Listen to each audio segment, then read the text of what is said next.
Assalamualaikum and welcome to another episode of Shared Diversity. If you are new, salam, my name is Sina, and if you have been here before, thank you so much for coming back. Today I talk with Nasuha, also called Nash. She's from Kuala Lumpur, Malaysia. She's a brand coach and a mother. Shout out to the mothers, I love you so much. We talked about how to cut out the noise of society, of your family, or anybody else, and how to build a brand that is truly who you are, something that fits your personality and what you want to achieve. Nash also shared with us her productivity hacks and being a single mother and building a business at the same time, and what you can do to manage your energy and time better. Inshallah, I really hope you love this episode. It's really relevant for those of you, and I know there's a lot of you that are not comfortable with being online or showing your face online.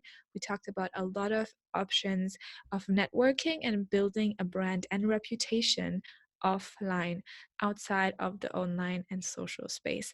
I really hope this helps you and you love the conversation as much as I did. Let's get into it. Thank you so much for coming on the show. Thank you, Sina, for having me. I'm super excited to see what we're going to uncover in this session. Yes, inshallah. So, for those who don't know you yet, could you introduce yourself in 30 seconds? So, my name is Nash. I'm a brand coach from KL, Malaysia. I'm expert in topics on women entrepreneur, women empowerment, branding, as well as communication. So, my background is in English language lecturing. I was a lecturer before, and then I delve into entrepreneurship in many different industries such as fashion, manufacturing, F&B, beauty, and then now I'm into training and branding. Oh, beautiful. Since when are you already doing this? Since how many years?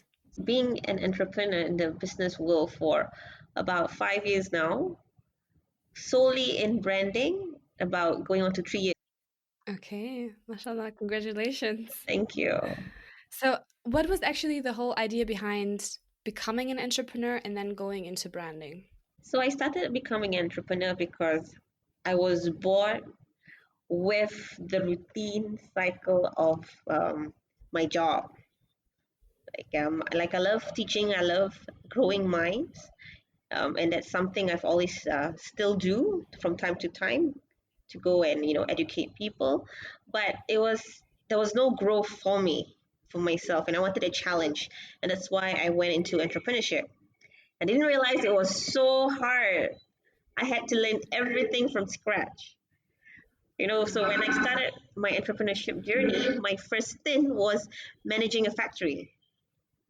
So it was a printing factory, and I learned about operations. I learned about HR, about finances, and then I went into a boot camp which prepped me for the basic startup life, on setting up business.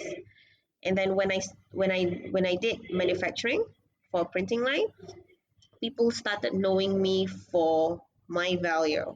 And I was like, hey, there is something here. What is it that people will come back to me for until they don't even ask what the price is? And that's what branding is. Branding is when people recognize you for a certain value and they would come back to you regardless, even though your price point may be more expensive than other competitors out there. So that was started my journey on branding, and that's what intrigued me and how I realized that branding was such a powerful tool in the business world. That is so interesting that you really, wherever you're going, the clients and the audience is following you because they know what you deliver and they know who you are and what you stand for. So, what do you think from your personal perspective and from your personal experience? What do you think people get wrong about branding? Okay, well, whenever people ask me about, okay, can you do this brand for me? Can you do branding? What is the design? What's the logo? And people always associate branding with the aesthetic look of the brand, which is not how the brand journey begins. Because when you want to develop a brand, it is unraveling the core of your identity, and from discovering that core, and then you started branching out, and then you develop your design based on understanding what that core foundation is. And how did you get started? How do you explore this core? So I'm a brand coach. So what I do in my workshops is, and through my consultations, is coming up with strategies to uncover those key points. And there are certain questions and certain canvases that I use to help go through that process. So, okay, so we said what people must understand about branding, and what do you think you would say is the definition of branding? So, branding is really a feeling. It's a feel that people want to be part of, you know, want to be like a certain brand or certain look. And people buy into a certain brand because they want to be part of that, of the association. So, for example, if you were to buy a soap, say for example you want you a soap that you use for your body, right? Would you choose a branded soap like Lush, or would you go and buy a soap from the supermarket, any generic brand? So it's all about that feeling. How does that brand make you feel? So when we look into looking at the identity, what's the feeling that you want to make someone feel about your brand? So I start with that story. What's that feeling that you want to make your clients feel? Okay. And how do you figure out even who your clients are? How do you get really in connection with the audience? Because obviously, different audiences require different feelings, or they might be attracted to different values of the brand. So, how do you find out your ideal audience? I think the first thing you have to understand, first thing you have to know is really understand what your brand is, right? And because you're not gonna entice the entire world population, you're gonna attract people that are like you. And to understand that is to let go of the other clients who are not going to be attracted to you, and it's okay, and focus on that group that will always come back to you again and again. I think that's a big point because too many times we feel we want to serve everyone or all women, we want to empower all the women out there. And we kind of have this fear of not being relatable or in a position to be attractive for everybody out there, that we are kind of shutting people off when we go too niche. So, why is targeting a very niche audience more beneficial than just saying my brand is for everyone? Because when you are able to 100% conquer that niche market is going to be your brand ambassadors, and they're going to spread a bigger message for you rather than putting all your energy into a mass market who may or may not want to follow your brand. So you're able to recognize how your niche market responds to you, how they speak, and you can fully obtain 100% of their buy-in.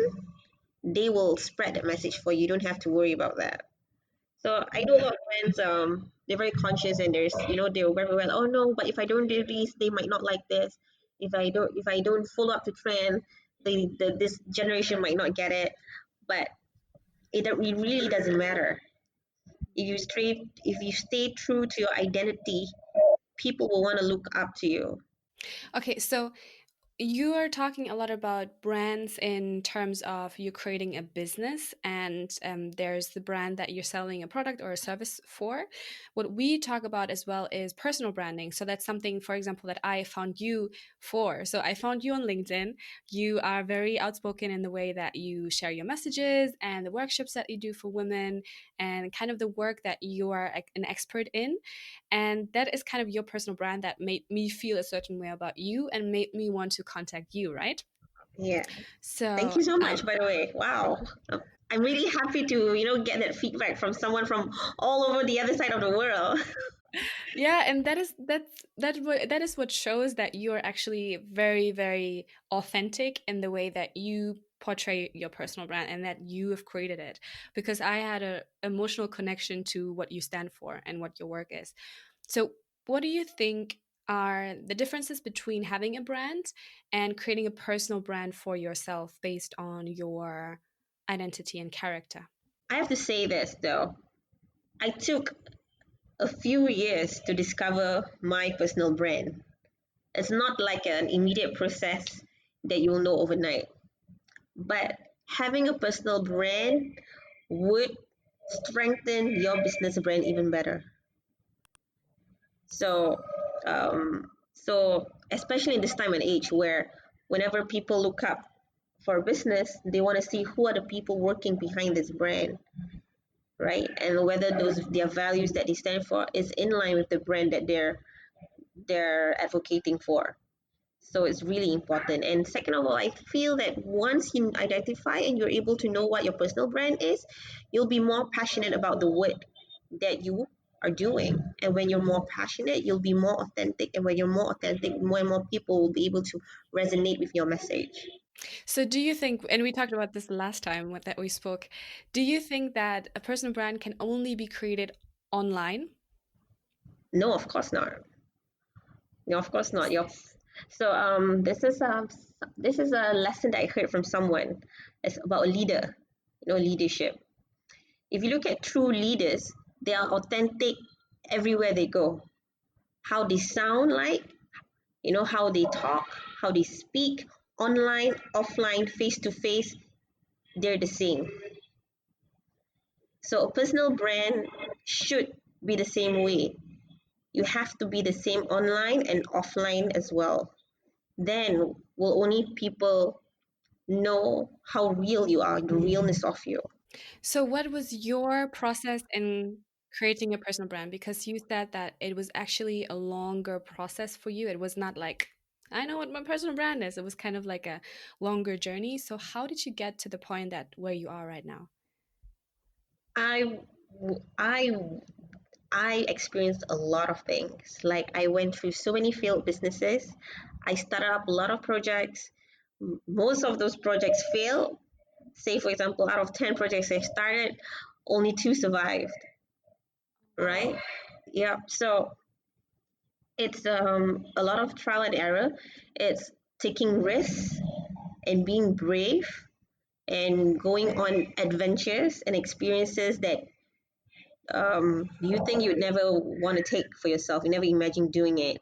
But once you actually do it, and do it while you're young, do it while you're young and you have energy, just do it. Like go on those hiking trips, make impulsive travel decisions, do all that. So once you put yourself in an uncomfortable situation, then you are able to test yourself and see whether those experiences work for you and not, or if you like being in that position or not, right? And then when you test yourself, then you're able to see where your strengths, right? Where can you shine more? So, and then after going through the process, I realized what are some projects, some the activities that I like doing, and I enjoy and I'm passionate about doing and building. What projects are still giving me money, but I don't enjoy them so much. But because I understand that I'm being recognized in that field for a long time, I can just always get other people to do the work for me. I want to touch on this.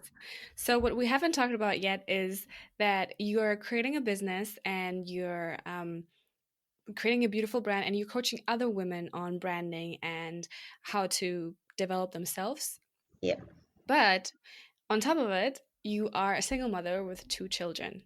So you, over time, and you told me this last time, you had to find a way how to prioritize your life and your work. So I want to touch on this because I think society makes us believe that women have to do everything and mothers have to do everything. And if we are failing in one field, that means we are bad mothers, or we are bad businesswomen, or we are not living our full potential. So, how have you found, what is your journey to really understanding the strength that comes with being a mother and creating a business? And how have you juggled these two worlds in terms of building your business?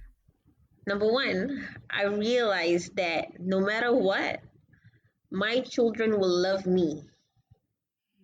No matter what kind of mom I am, my children will love me because I give attention and care and unconditional love.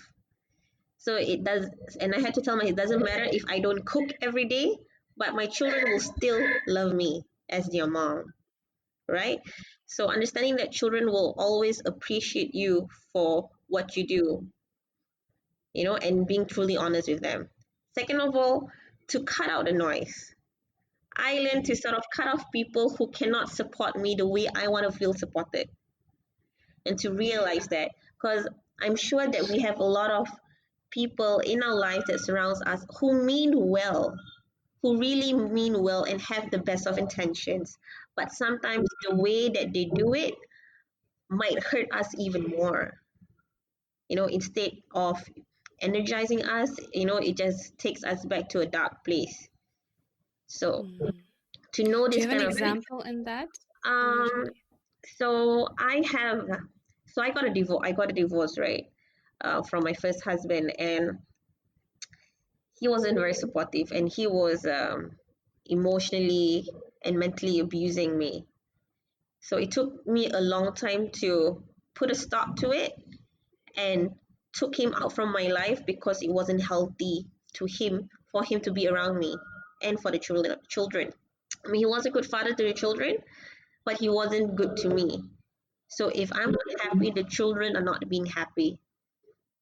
So the first thing is to make yourself happy first, and to know what feels safe for you and what is stability for you. So when I knew what all that meant, and I cut out people who are not being supportive with me. Like for example, my mom, like parents, mom, especially Asian moms. Have you heard of how Asian moms are? They can be pretty hardcore. Yeah. Yeah, so sometimes they love you a lot, but the way they show love is not by saying I love you, by saying that you look fat. You get what I'm saying? Oh God, yeah, yeah. Yeah, so Asian moms, Asian parents is like, oh, you should come home and cook for your children more. They mean this out of love. They want you to be more present in children's life. But sometimes especially for me running a business and juggling two kids, it's more stress on me. So certain parts of those conversations, I I would tell her, look, this is not helping me, and I had to take some drastic measures to cut that out of my life. Yeah, and my mom is not on my life. It's just that some parts of my life I'm not able to share with her because I cannot take those conversations with her because it will affect me. Yeah, I think that is a big point because obviously we don't want to cut off our family and the people we love, but at the same time we need to safeguard ourselves and our own emotions and energy. Yeah, So understanding when it's time to say, okay, this is a part of my life I'm going to handle on my own or with other people, and this part of my life I can share with you and really enjoy this kind of connection. exactly. And especially Asian parents, in the society here, there's no concept of boundaries. They want to give advice into every personal decision that you make. Yeah. And so by recognizing that, and I think just putting, being firm, like, look, I cannot have you make these decisions are mine to make, and because I own up to it, I became stronger, I became safer, I feel more confident to take the next phases of my life. Mini break, please don't forget to subscribe. Hit the subscribe button to get the newest and freshest content. So what I wanted to ask is, how do you then prioritize not only your human connections but also your work? Okay, so when I get into my very busy mode, um, I would actually put up a timetable myself. So what I would share with everyone is to put up 7 days a week uh, calendar, and just imagine in one day, like on Mondays, how much time do you want to put into your work? How much time you want to put into family? How much time you want to put it for yourself? How much time you want to put it into educating yourself. So all these areas are important for me, right? Family, work, self growth, and then just completely me time not doing anything. Yeah. So because of that, I've sort of put like every day, I'm gonna focus on just doing 4 hours of work every day, right? So every day, Mondays to Saturday, 4 hours a day, I'm just focused on doing work. So in that 4 hours is when I can set up meetings. It's when I work on my laptop. It's when I do my marketing, etc. Yeah. And then I would put like, okay, 3 hours is with the kids.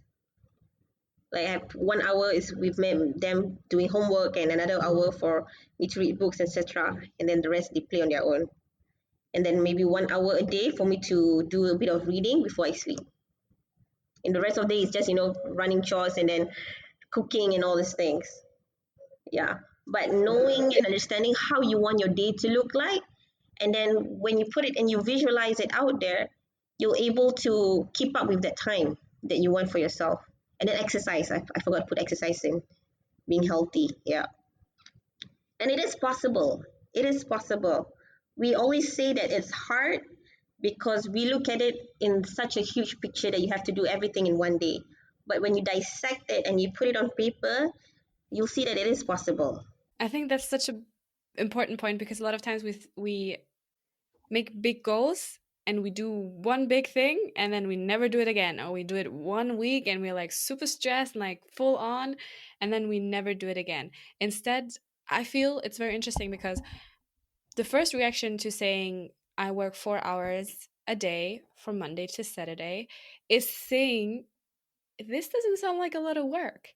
But the power is in accumulating the small steps, accumulating the 4 hours and doing it over and over again, because it is very clear that it makes more sense to do 4 hours every day until Saturday than doing 12 hours for 2 days and then the rest of the week nothing, because you just get into the routine and you learn about yourself. The beautiful thing that I feel about you is that you make it sound so easy to do all the things in your life, like health, family, business, developing yourself as well. So it sounds all so grand to us if someone does it and we look from the outside in. And I really feel so much gratitude that you give us the step-by-step approach of how you do it every day, because that's where the value is, and consistent acts that you do repetitively, even if they're smaller than just doing one big act and never again. Yeah, now I realized that working long hours for 8 hours, 12 hours is not productive at all. And that didn't make me happy. It didn't make me happy, and my kids weren't happy. Actually, my kids came back to me when I was working long. I was like, "Mommy, can you don't work so much?" Because I would go out until I had meetings until late at night, and I'm like, you know what? I can't do this. My kids are just gonna be at this age for just some time, and they want to be with me now. In a few years, they're gonna be teenagers, and they wouldn't want to be with me. Do I want to miss this part of my life? Just going after my dream and missing that part out. So I readjusted, recalibrated what I wanted to do, and I just put, look, no way.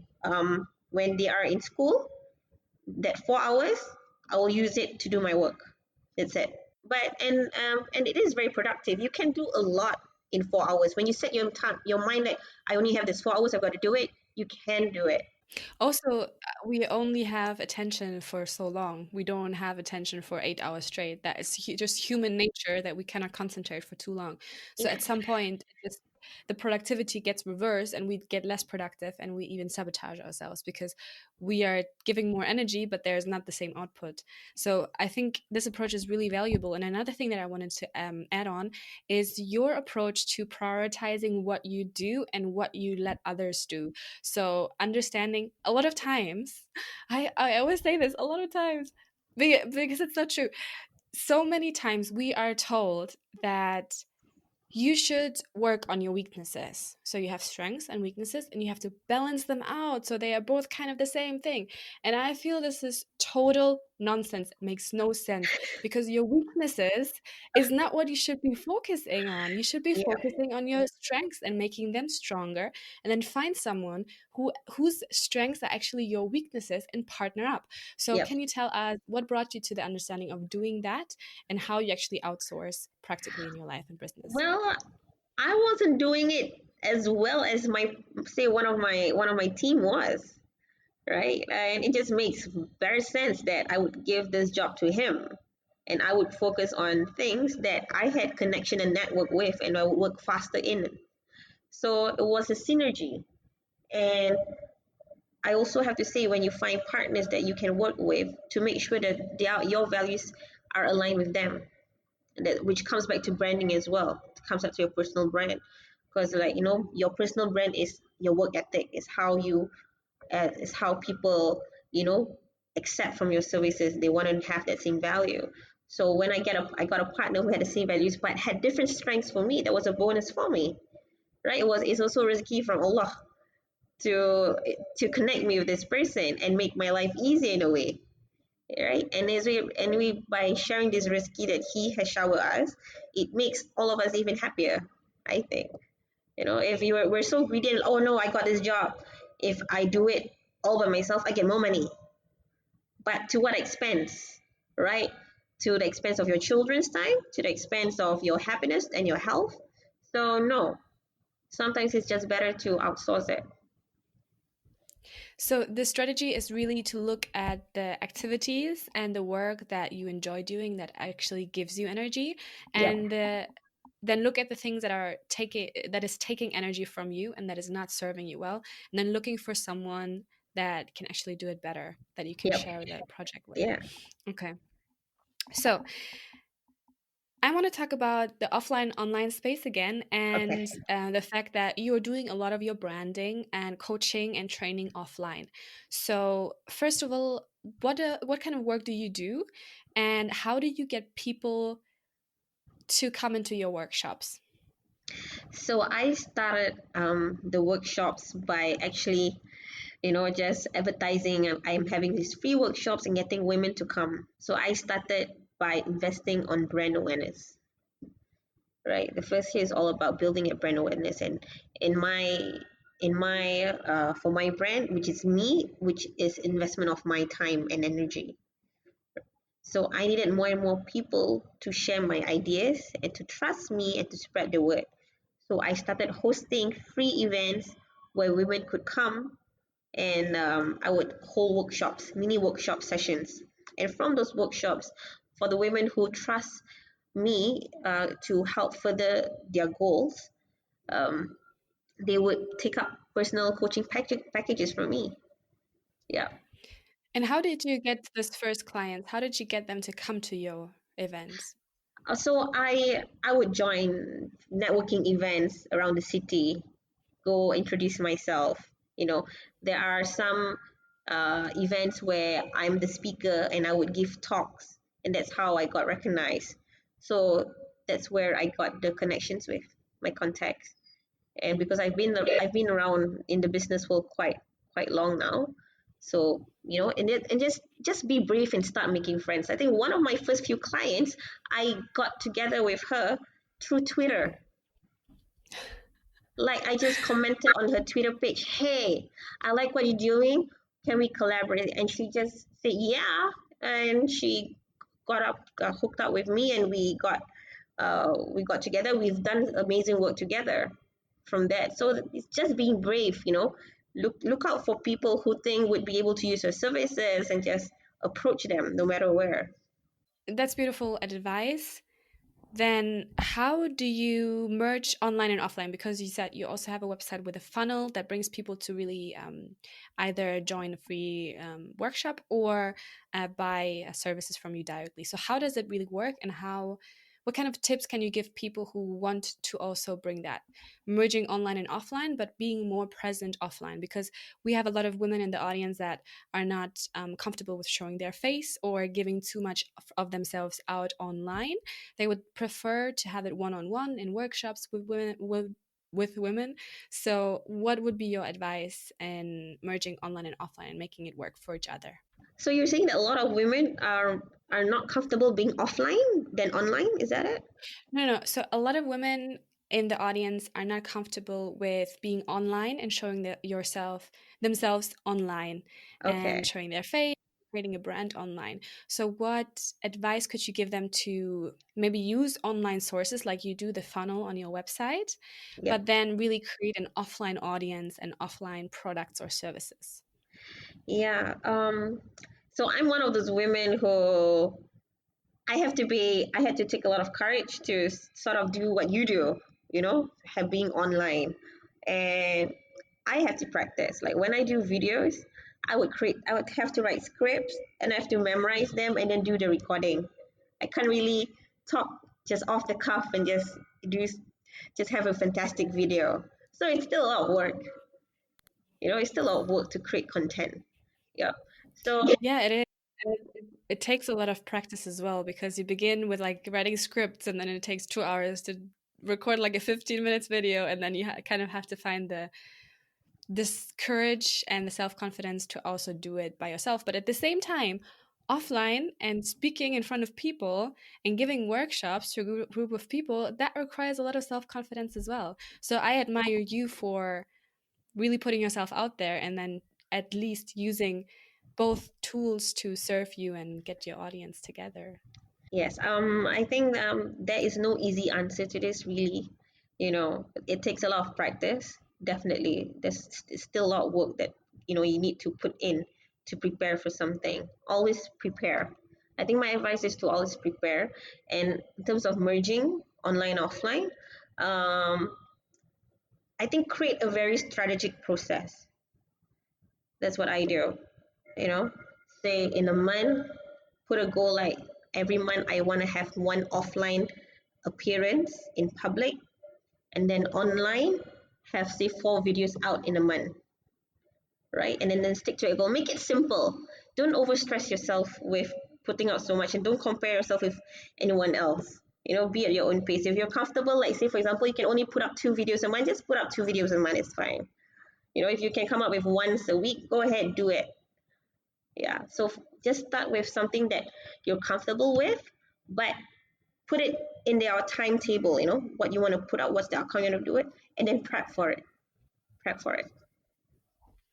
Okay, so how do you then get speaking engagements, and how did you create this personal brand of you being a leader in that industry of women empowerment and communication? I join a lot of networking groups. Whenever there's networking groups, I see notification of it in Facebook or LinkedIn, I would join. And when you join those groups, you must be able to use, networking skills and introduce yourself out to people. Yeah. So get their contacts and get your contacts, create that warm connection. Because that warm first encounter you have with that person is a valuable experience for them about you. And one day you will have established that trust, they will want to find out more about you, right? So once you create that, this is what I see from a lot of people. So, they create, when I meet them face to face, and it's a very engaging interaction and a very warm interaction, and they'll go back and they'll Google up for me and they'll see me on LinkedIn and Facebook, and then they will trust me even more because I portray that work online. Whatever I do offline is online as well. So you establish that relationship, and that's when you get followers to follow you and follow the work that you do. Mm.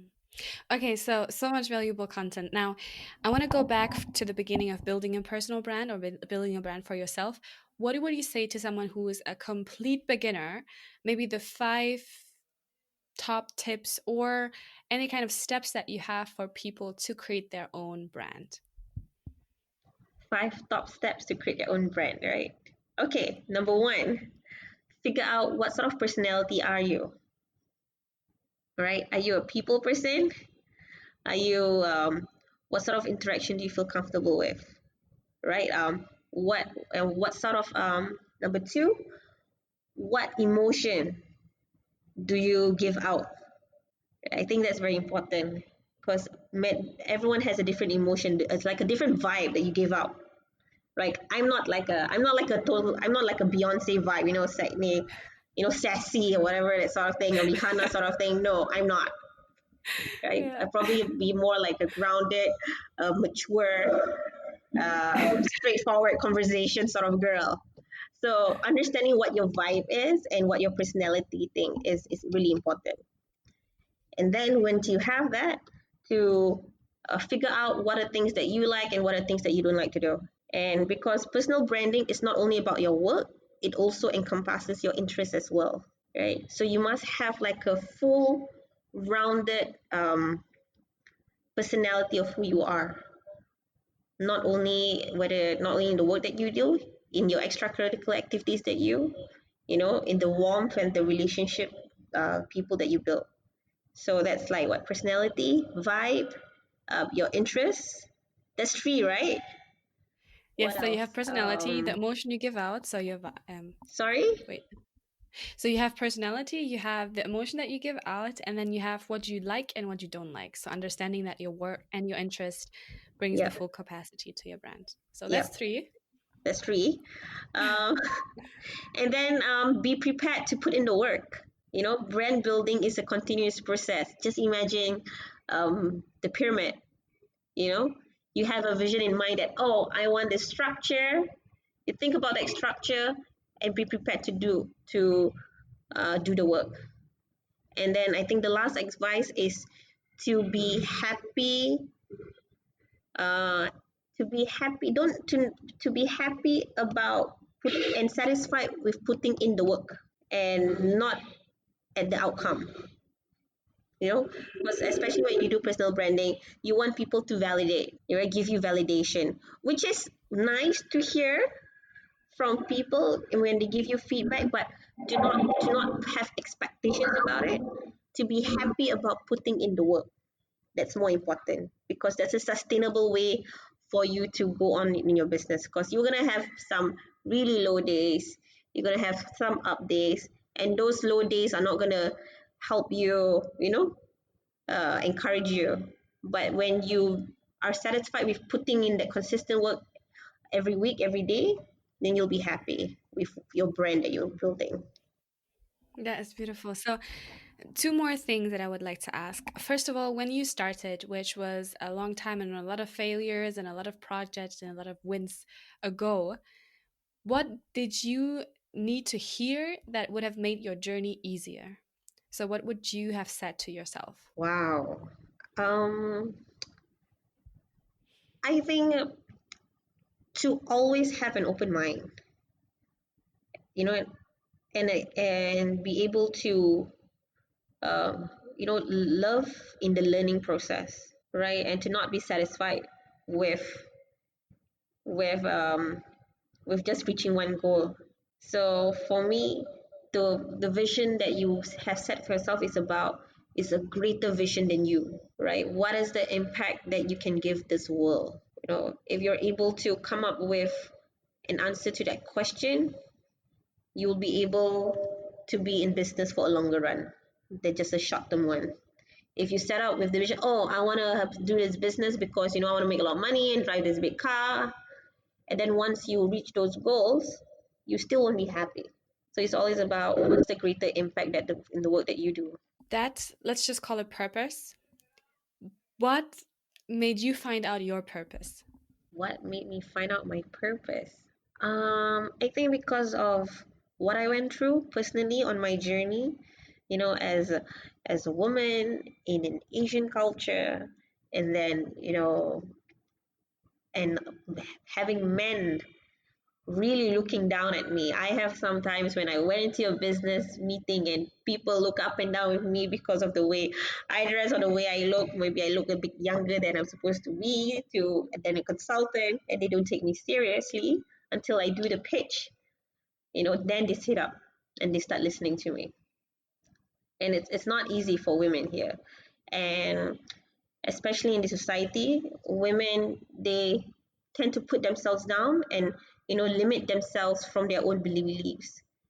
So my goal has always been to empower more women out there to be more confident and to release any limitations that they put on themselves. Yeah. So that's the bigger goal. Yeah, it's beautiful because it really shows that it comes also sometimes from a position of pain, Yeah. that you find out what is your purpose and what you actually want to give to the world and to others. Yep. That's true. Thank you. Thank you for sharing so much with us. Now, the last question is actually for the audience. So, for the listeners out there, what question would you like them to answer in the comments below? Right. Okay. So I think one of the questions that I would like to ask is, can I just ask you, where are your listeners mostly from? A lot of our listeners are from the US, from the UK, and from Indonesia, actually. Oh, wow. Nice. Okay. What questions? I guess I want to find out whether what is the biggest limitations that women put for themselves, right, in the business world. I would like to find out more, because everyone come from different countries, and I have my struggles, and I think it's really important that women share their story and want to be heard. So if you have a story that you want to share about the struggles that you go through in business, do share it with all of us here. So, we feel a connection that, hey, I'm not alone in this boat. There are other women like me, like us, and we are all here to support one another. That's beautiful. So, inshallah, leave it down in the comments. What is the biggest limitation that you set on yourself? Thank you so much, Nash, for coming on the show. It was Thank so much you. fun. Thank you so much for Thank having you. me. Thank you for sharing so much individual and personal things of you and your journey as well. And don't forget, the real deal is going on at sharediversity.com. Jump on the newsletter, comment below this episode, and share your diversity with us. Please subscribe.